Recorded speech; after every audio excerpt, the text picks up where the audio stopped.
So today on my amateur motorcycle repair adventures, I'm going to be replacing the chain and sprockets on my Suzuki Vstrom DL1000. I have purchased this exam chain. It's a cross ring and it's got the link sprocket in there, and that's a 42 teeth sprocket. That's a 17 teeth sprocket. Oh, and I bought this chain link splitter and riveter kit quite cheap on eBay. So that's the bike jacked up. As you can see, I sort of jacked it on this and then put it on the two side stands. That's how I do it anyway. I'll let this jack off.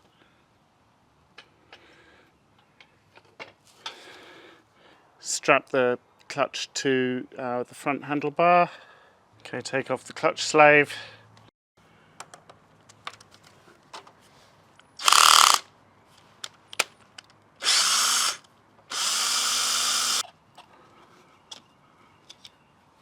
Oh my god, been for a ride since I did it last.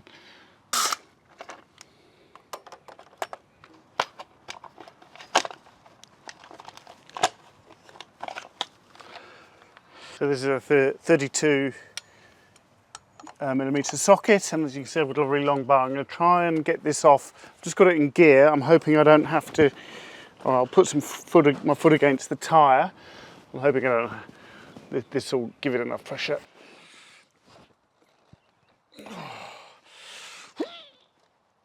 Oh, got it. Oh.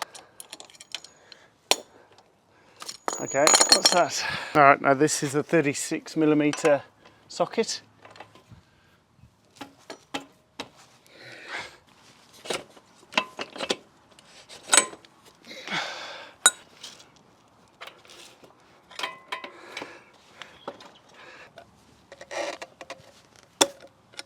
I'll put just a tiny spot of Loctite thread locker on. Do it evenly all the way around. Alright, so I think I might put the back wheel back on now so that I can grind off into the chain rivet. So I'm screwing this all the way in. I'll need to take the caliper off to get the wheel back on. Okay, I'll have a go with the caliper on, but I suspect I won't get there. Because I've actually taken off this little sensor, because that projects out into the disc. So take him off, it's just a late mill screw.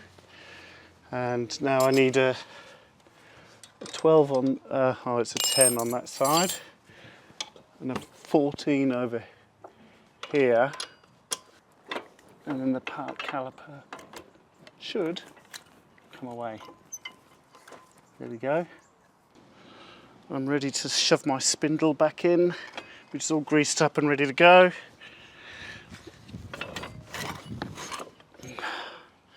Oh, there we go. He's looking pretty good.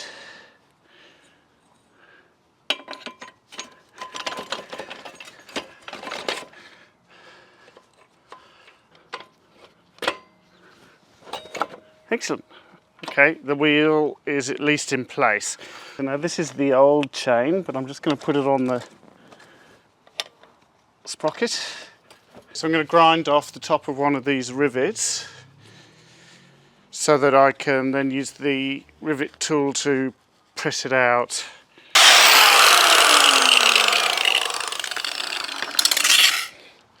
You unscrew this, take it all the way out. You drop these pins into this part. And there's a spring as well that's in there, and then you screw this down and out it pops. So now I just mount this on here. And I've got to screw this one against the other one and it should press out the rivet. Just get it right in the middle.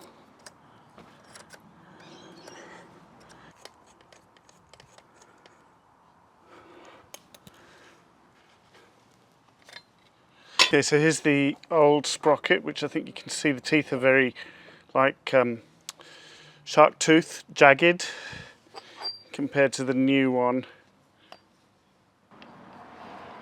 so this is the joining link. I'm just going to push that through these two, and now it's an easy job to feed the new chain through. They have given me a few extra links with the new chain.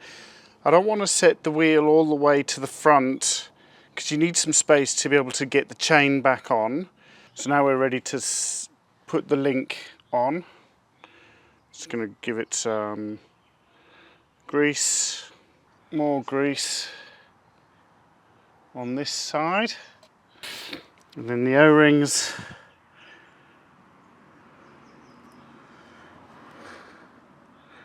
And now the plate. Now I've got to press this on with the tool. I'll see if I can just kind of rest it in place for now.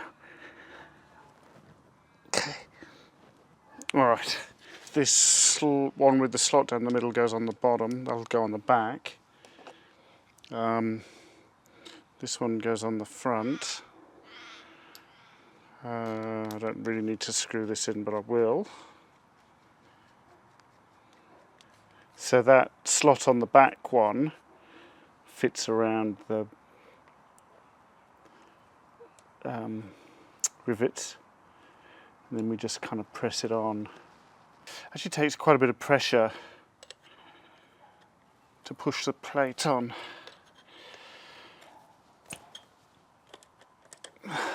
So I want it to be the same fatness as all the other links, so I'll measure it that way. Okay, so I'm going to put the rivet tool in. Oops. I put the spring on. I drop it into the top of the tool and then screw that back in. Now I can choose a bit more where I put the pressure on.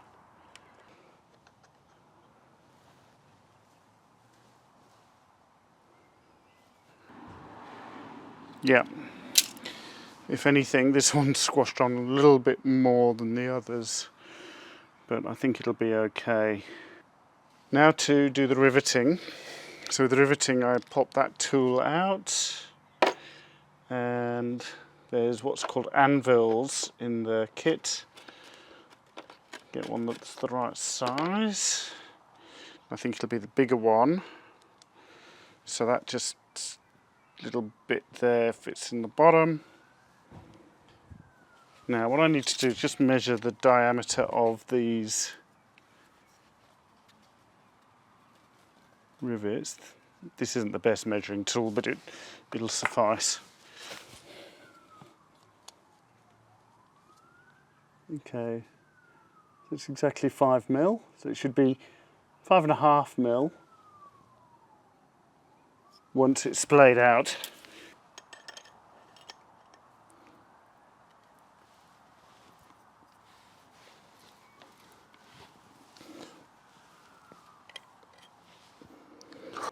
It's splayed out a little bit, but I'll do it a bit more. I'll see if I've got a longer 14 mil wrench.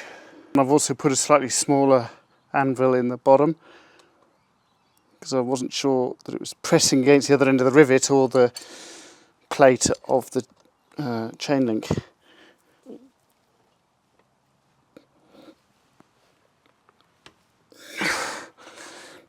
They look properly splayed out now. 0.5 millimetre wider than they were. So that's done. Chain is on. All right, a little bit of Loctite on here. Job's done. The rain came, so no more filming. I just had to get on with it, and that basically involved putting the slave cylinder back on and making sure the shaft carefully went through so I didn't spoil the seal on the inside of the engine, screwing this on evenly at each side, going backwards and forwards. Obviously that cover went on first, and then I could let the clutch off, let the strap off the clutch, and then I've adjusted the back wheel to get the tension right on the chain, which I think that's probably about right. Obviously I put the sprocket back on. You really should use a torque wrench, but I didn't have one. Anyway, I think it'll be fine.